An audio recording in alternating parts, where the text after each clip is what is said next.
Imagine sifting through millions of scientific papers, each a potential breakthrough. But how do you know which ones will change the world? It's like searching for a single spark in a storm of lightning, except the storm is growing every day. Today, we're diving into a groundbreaking study that's using machine learning to predict which research will become revolutionary. Let's unpack how this works, why it matters, and what it means for the future of science. The problem: information overload. Over 30 million scientific papers are published annually, and no researcher can keep up. Funding agencies, universities, and even AI itself are struggling to spot the next big thing. But what if we could train an algorithm to act as a scientific compass? That's exactly what this study explores, using a classifier or a super smart algorithm to identify papers that will later become high impact. Here's the trick: the algorithm doesn't rely on AI-generated text. Instead, it uses standard language models to convert research papers into mathematical vectors. Think of them as digital fingerprints. These vectors are then mapped in a vast, abstract space called latent space. By analyzing clusters in this space, the classifier spots patterns that humans might miss.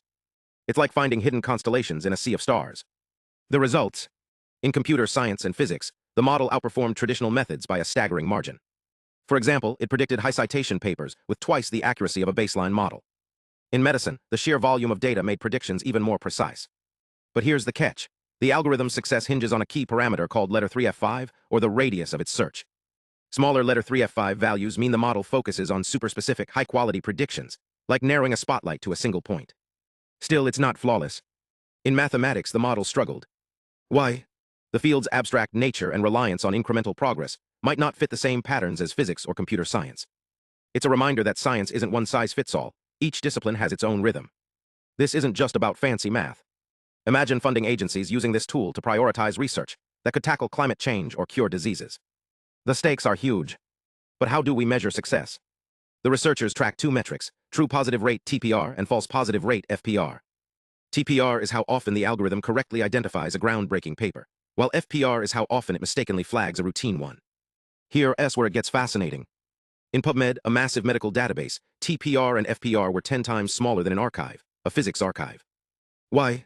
PubMed's size means the algorithm generates fewer predictions, shrinking the pool of hits and misses. But the sheer volume of papers also makes false positives harder to detect, like finding a needle in a haystack the size of a mountain.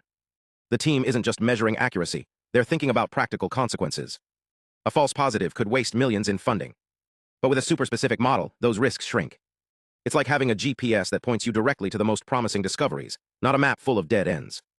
But how do we turn these abstract predictions into something humans can understand? Enter reverse engineering. The researchers used a tool called vector text to translate the algorithm's latent space coordinates into plain language. It's not perfect, sometimes it spits out nonsense, but it's a crucial step. Think of it as teaching a robot to speak human. With refinement, this could let scientists quickly grasp the algorithm's insights without a PhD in math. This study isn't just about numbers, it's about solving the information overload crisis. By mapping scientific trends, it's like discovering the cosmic background radiation of research, a hidden order in the chaos.